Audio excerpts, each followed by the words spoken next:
कैसे हैं आप सब। जैसा कि आपको पता है कि 50% जो सिलेबस आ रहा है एग्ज़ाम में, और बहुत सारे बच्चों को प्रॉब्लम्स हो रही है कि सिलेबस कैसे कंप्लीट होगा, किस तरीके से कंप्लीट होगा। तो इसमें डरने वाली कोई बात नहीं है, घबराने वाली कोई बात नहीं है। ठीक है, आप मेरे साथ बने रहें, जुड़े रहें। सब बच्चों को एक एक क्वेश्चंस मिलेगा, जो बोर्ड में जो आएंगे क्वेश्चंस उसके बारे में भी डिस्कस किया जाएगा। ठीक है, डरने की कोई बात नहीं है। तो अब हम जो है क्लास 10th का मैथ का जो है 5th चैप्टर अर्थमेटिक प्रोग्रेशन करेंगे। तो हम करते हैं arithmetic progression.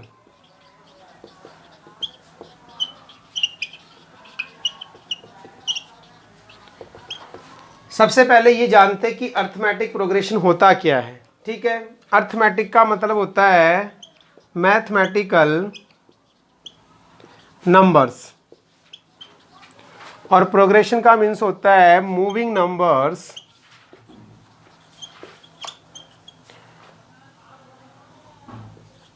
One place to another. ठीक है, अर्थमेटिक का मीन्स होता है मैथमेटिकल नंबर्स, और प्रोग्रेशन का मीन्स होता है moving numbers one place to another. इसको हम एग्जांपल्स के थ्रू समझते हैं कि ये क्या है। सपोज कीजिए मैं एग्जांपल लेता हूँ, जैसे 1 2 3 4 5 dot dot dot dot dot, ये नेचुरल नंबर है। आप इसमें समझेंगे कि एक नंबर से इस नंबर में जाएंगे तो तीसरे नंबर में जाएंगे, चौथे नंबर में जाएंगे, पांचवें नंबर में जाएंगे। अगर 1 से सेकंड नंबर में जाएंगे तो आपको पता है इसमें +1 ऐड करना होगा। सेकंड से आप अगर थर्ड नंबर में जाएंगे फिर आपको +1 ऐड करना होगा। थर्ड से फिर फोर्थ में जाएंगे फिर +1 ऐड करना होगा, और फोर्थ से फिफ्थ में जाएंगे फिर आपको क्या करना होगा, +1 ऐड करना होगा। तो एक नंबर से दूसरे नंबर को मूव होने के लिए, जाने के लिए आपको एक प्लस डिजिट प्लस करनी पड़ रही है, जो +1 है, +1 है, +1 है और +1 है। और ये जो डिजिट होती है ये क्या कहलाती है, कांस्टेंट नंबर होती है। तो इसका मतलब ये आपकी जो इक्वल नंबर्स हैं 1 1 1 1, इसका मतलब ये कांस्टेंट नंबर है, और हम ये कह सकते हैं कि ये अर्थमेटिक प्रोग्रेशन है। सेकंड एग्जांपल ले लेते हैं, 1 3 5 7 9 dot dot dot dot dot. इसमें भी क्या है आपका, अगर आप इस नंबर से इस नंबर की तरफ जाते हैं तो +2 ऐड करना होगा, फिर इस नंबर से इस नंबर की तरफ मूव होते हैं तो +2 ऐड करना होगा, फिर इस नंबर की तरफ जाते हैं फिर +2 ऐड करना होगा, फिर +2 ऐड करना होगा। इसका मीन्स ये है कि ये भी कांस्टेंट नंबर क्या है आपका, सेम है।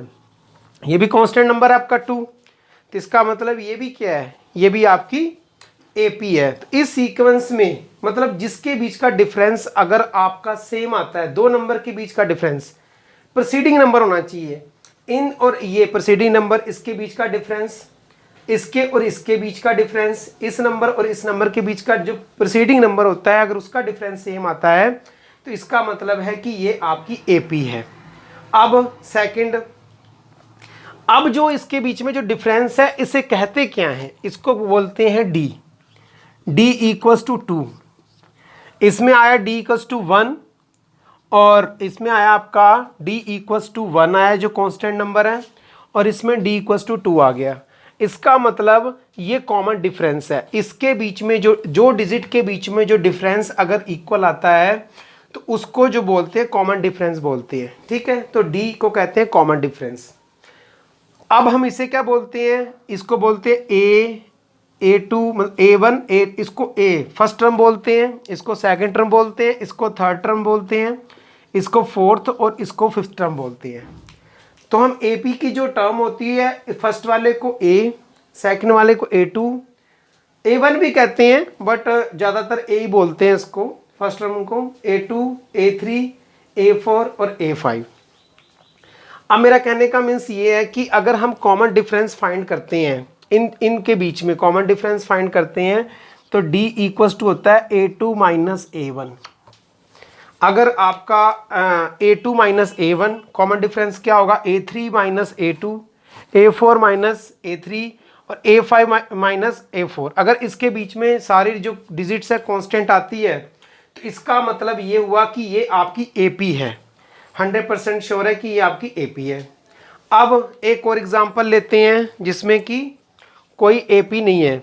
एक ऐसे एग्जांपल ले लेते हैं सी 1 5 10 17 dot dot dot dot dot.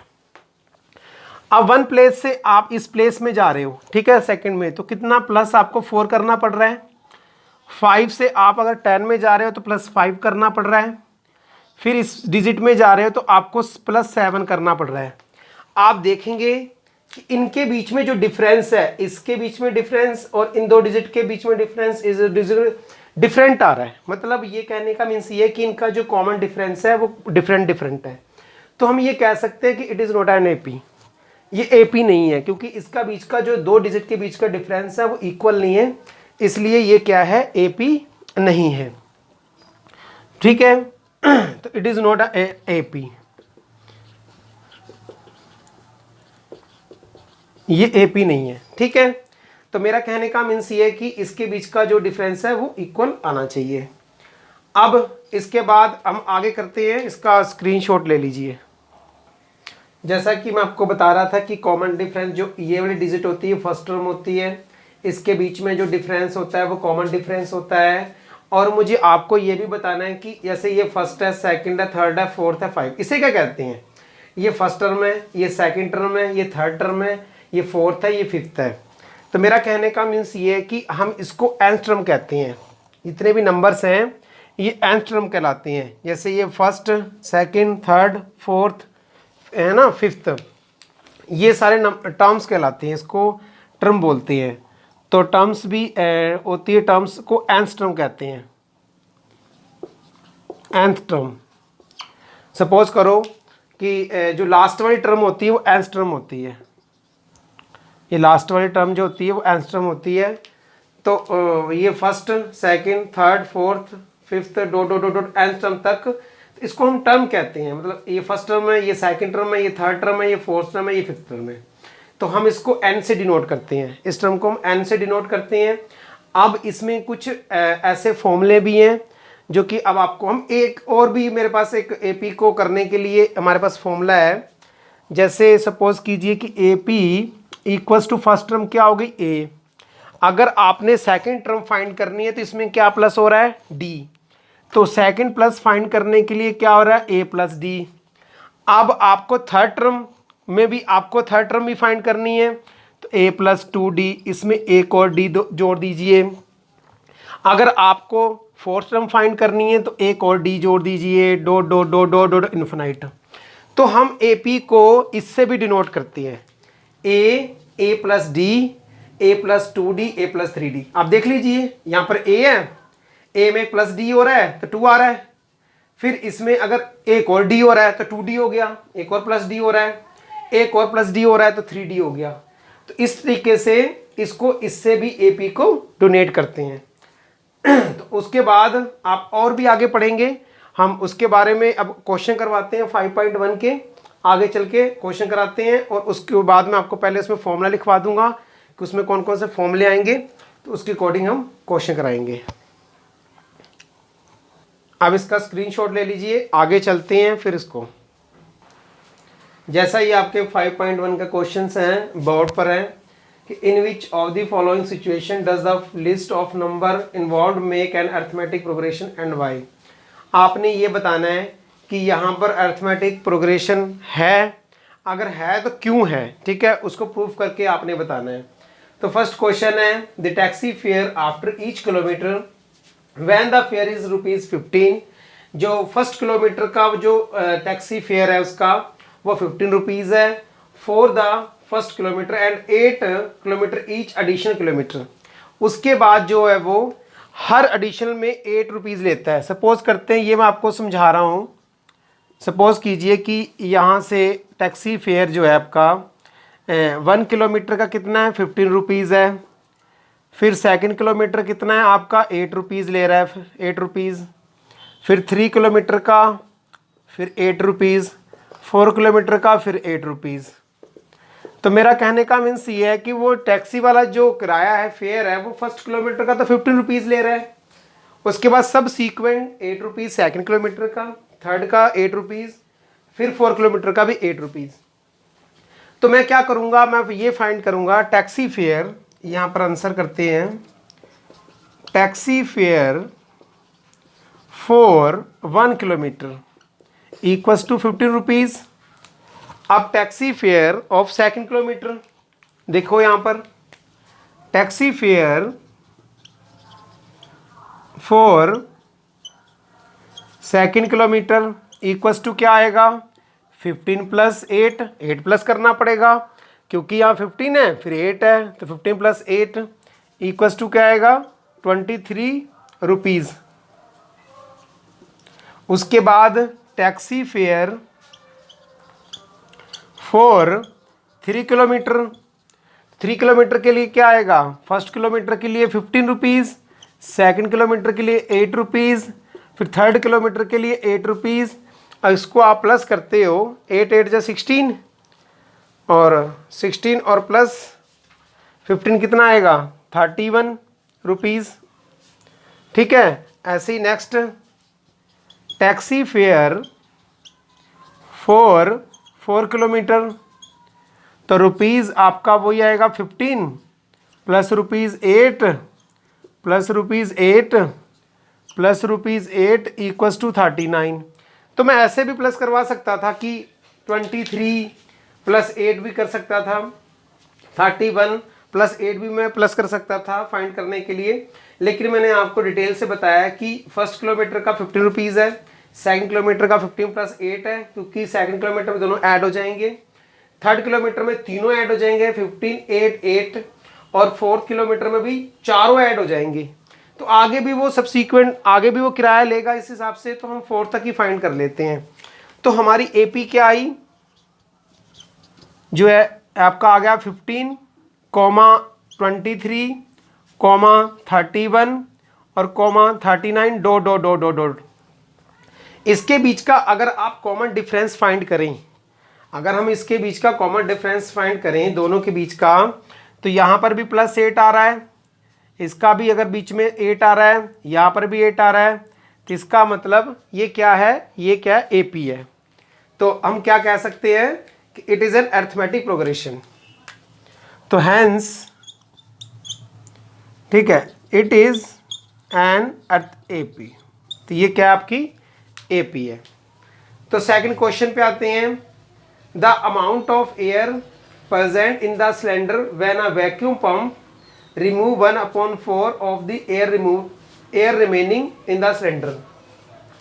तो इसका कहने का मतलब ये कि सपोज कीजिए ये आपका कोई सिलेंडर है, इसमें एयर प्रेजेंट है और यहाँ पर कोई भी वैक्यूम पंप लगा हुआ है, ठीक है। तो इसमें क्या है कि 1/4 पार्ट जो है क्या करता है, वो उसको बाहर रिमूव कर देता है। अगर एक पंप में क्या करता है, वो 1/4 पार्ट जो है इसको बाहर कर देता है, फिर दोबारा से क्या करेगा, वही वैक्यूम पंप फिर 1/4 पार्ट बाहर कर देगा, ठीक है, ये पूरे एयर में, ठीक है। उसके बाद क्या करेंगे कि फिर, तो मेरा कहने का मीन्स ये है कि इसको हम दो तरीकों से कर सकते हैं क्वेश्चन को। या तो हम इसको लेट मान ले v है, इसकी जो एयर प्रेजेंट v है, तो फिर v/4 से ऐसे करके भी हम फाइंड कर सकते हैं। और अगर आपको इजी तरीका, अगर इजी तरीके से फाइंड करना है तो आप कोई डिजिट लेट कर लीजिए। तो मैं मान लेता हूं कि let the air present in the cylinder कितनी प्रेजेंट है, 64 लीटर। मैं लेट कर लेता हूं, इसके अंदर जो है 64 लीटर एयर प्रेजेंट है, ये आप ध्यान रखना, ठीक है। बाकी v से भी हो सकता है, बट उससे कई बच्चों के क्वेश्चंस गलत हो जाते हैं, आंसर नहीं आते हैं। तो अब क्या करेंगे, जब तो आप क्या करेंगे, इसके बाद जो है, हाँ, जैसा कि यहाँ पर मैंने आपको बताया था कि let the air present in the cylinder 64 litre. अब पंपिंग के बाद 1/4 जब पार्ट बाहर निकल जाएगा तो कितना यहाँ पर, कितने लीटर पंपिंग बचेगी, देखते कितने लीटर यहाँ पर एयर बचेगी। तो यहाँ लिखेंगे amount of air left in the cylinder, ठीक है, 1/4 पार्ट, 1/4, तो इसको 1/4 से डिवाइड मल्टीप्लाई कर दीजिए। 64 1/4 कट करो, 16 आ जाएगा, तो 16 लीटर आ गया। अब सेम ऐसे ही फिर पंपिंग किया, एयर ने लेफ्ट किया 1/4 पार्ट, कितना आ गया था 16, 16 का 1/4 कर दीजिए, तो आपका क्या आ जाएगा 4 4 जा 16, 4 लीटर आ जाएगा। तो अब हमें मिल गई 3 डिजिट, 64 लीटर, 16 लीटर और 4 लीटर। तो आपका जो एपी आई है यहाँ पर, एपी क्या है 64 लीटर कोमा 16 और 4, dot dot dot dot dot. अब इसके बीच में गैपिंग देखिए, 16 4 और 16 के बीच में गैप देखिए बहुत ज़्यादा है, इसके बीच में गैप जो है वो अलग डिफरेंट गैप आ रहा है। तो माइनस करेंगे तो इसका कितना आएगा 848 का गैप आ रहा है समथिंग अबाउट, है ना। तो ये आपका क्या है, ये एपी नहीं है, तो लिखेंगे hence it is not an AP. तो ये क्या है, ये एपी नहीं है, तो इसलिए इसका स्क्रीनशॉट ले लीजिए। जैसे ये थर्ड क्वेश्चन है, the cost of digging a well after every metre of digging when it cost ₹150। वो एक कुआं खोद रहे हैं, ठीक है, उस कुएं में क्या है कि वो एवरी मीटर का, अगर कोई आदमी 1 मीटर कुआं खोदता है तो उसमें कितना कॉस्ट देता है वो 150 rupees for the first metre, एक फर्स्ट मीटर के लिए, and rise by 50 rupees for each subsequent metre. और वो आगे जाकर अगर वो 1 मीटर और कुआं खोदता है तो उसके सब्सिक्वेंट रुपीज़ देता है 50 रुपीज़ पर मीटर के।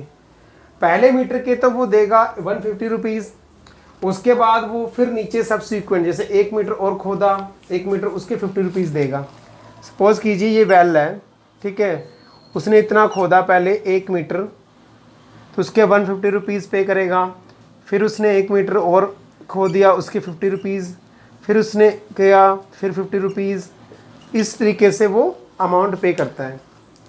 तो हमने ये बताना है कि ये एपी है या नहीं है, ठीक है, तो कोई बात नहीं है, तो बताते हैं हम ये एपी है कि नहीं है। तो पहले cost of digging a well, ठीक है, 1 मीटर इक्वल्स टू कितना है 150 रुपीज़। अब 1 मीटर का और सेकंड मीटर का कितना निकलेगा, cost of digging a well is second metre का ₹150 प्लस ₹50 इक्वल्स टू 200 आ जाएगा आपका। अगर वो थर्ड मीटर के लिए फाइंड करेगा तो आपका रुपीज़ आ जाएगा 150 प्लस 50 और प्लस 50, तो ये आपका आ जाएगा 250। तो मेरा कहने का मीन्स ये है कि जो हमारी एपी होगी, या एपी क्या होगी देखते हैं, क्या होगी 150 200, जो हमारे नंबर्स आए हैं 250 dot dot dot dot dot, आगे भी खोदेगा ही वो, इसलिए पता नहीं कहाँ तक खोदे हमें पता नहीं, इसलिए मैं डॉट डॉट डॉट लगा दिए। अब इसके बीच में जो मैंने नंबर्स फाइंड किए तो प्लस 50 आ रहा है, इसके बीच में नंबर फाइंड किए प्लस 50 आ रहा है, तो आगे प्लस 50 आएगा। इसका मतलब इसका कॉमन डिफरेंस जो है वो सेम है, तो हम कह सकते हैं तो it is an AP, hence ये एपी है, तो एपी की फॉर्म में है। अब हम आते हैं क्वेश्चन 4 पे, the amount of money in the account every year when ₹10,000 is deposited at compound interest at 8% per annum।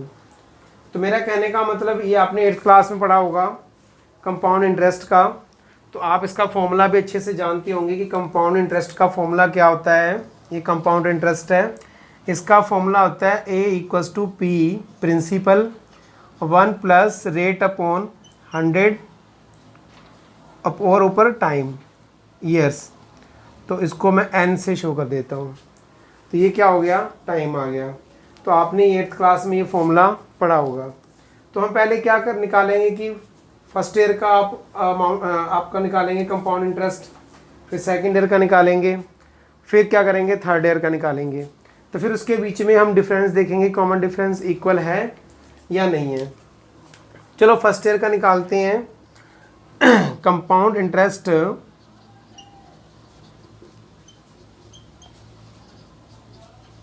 For first year, 1 साल का निकालते हैं। तो ए इक्वस टू क्या होगा, पी कितना है 10,000 है, और 1 प्लस आर रेट कितना है आपका 8% है, अपॉन 100 की पावर 1, क्योंकि वन ईयर का निकालेंगे तो 1 ही आएगा यहाँ पर। तो 10,000 अगर इसको सॉल्व करते हैं आप तो आपका आएगा इंटू 108, एलसीएम लेकर आप साइन करेंगे तो 108 अपॉन 100 आएगा। तो अब इसमें क्या आएगा, 00 से 00 कट हो जाएगा, आपका आएगा 10800।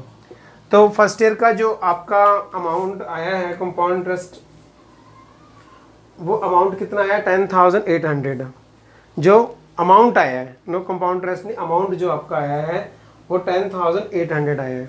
अब हम ऐसे ही सेकेंड ईयर का निकालेंगे, अमाउंट निकाल रहे हैं, कंपाउंड इंटरेस्ट नहीं निकालेंगे, अमाउंट।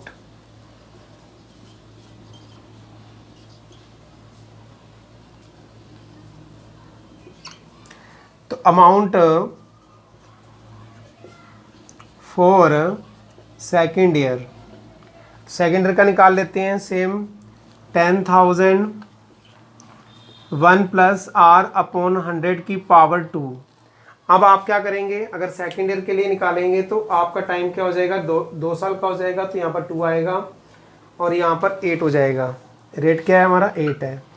तो वैसे ही आप फाइंड करेंगे जैसे पहले फाइंड किया था, 10,000 इंटू, तो 108 को आप 2 टाइम्स लिखेंगे क्योंकि पावर 2 है इसकी।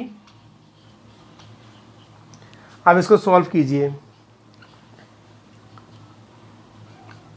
तो 108 और 108 बचा, तो मैं ऊपर मिटा देता हूँ, नीचे जगह नहीं है लग रहा है, तो ये मैं ऊपर आपको रिमूव कर देता हूँ।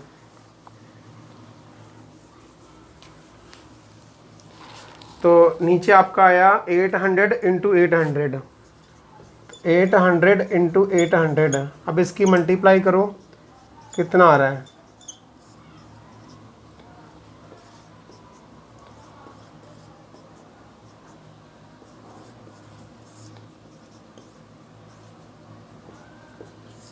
ये आ गया 11,664। तो आपका ये सेकेंड ईयर का आ गया, ठीक है। फिर ऐसे थर्ड ईयर का फाइंड करना होगा, ऐसे ही आपको थर्ड ईयर का भी फाइंड करना होगा। तो हमारे पास जो अब डिजिट आ गई, अमाउंट आया है, पहले 10,000 था, फिर उसके बाद आपका अब हमें अमाउंट मिल गया है। तो जो आपके नंबर्स आए हैं वो 10,000 पहला नंबर, सेकंड क्या है 10,800, फिर थर्ड क्या आपका आ गया 11,664 dot dot dot dot dot. इसके बीच का अगर आप डिफरेंस फाइंड करेंगे तो 800 है, इसके बीच का डिफरेंस फाइंड करेंगे तो ज़्यादा आ रहा है, ठीक है। तो इसका मतलब है कि इन दोनों के बीच में जो डिजिट्स के बीच में जो प्रोसीडिंग जो यहाँ, इसको अगर माइनस इससे करता हूँ तो ये अलग डिजिट आएगी, वो 800 नहीं आएगी, डिफरेंट आएगी। तो इसको हम कह सकते हैं कि hence it is not an AP, hence it is not an AP. तो ये एपी की फॉर्म में नहीं है। तो हमने अब चारों क्वेश्चन जो 5.1 के थे वो डिस्कस किए। तो डेफिनेटली मुझे उम्मीद है कि आपको ये समझ में आया होगा। अगर फिर भी कोई आपको कोई प्रॉब्लम होती है तो आप जो है कमेंट बॉक्स पे कमेंट कर सकते हैं। जैसा कि आपको मैंने ये सारे क्वेश्चन कराए 5.1 के, तो आगे भी हम कराएंगे, डिस्कस करेंगे। तो इसलिए अगर आपको क्लास अच्छी लगे, वैसे डेफिनेटली अच्छी लगी होगी, तो आप मेरी जो वीडियोस है उसको फ्रेंड के साथ शेयर करें, क्योंकि एग्ज़ाम आने वाले हैं, उनको प्रॉब्लम होती होगी। तो आप लाइक, सब्सक्राइब और शेयर ज़रूर करें, जिससे कि ज़्यादा से ज़्यादा बच्चों को प्रॉफिट मिल सके। Okay, bye, take care.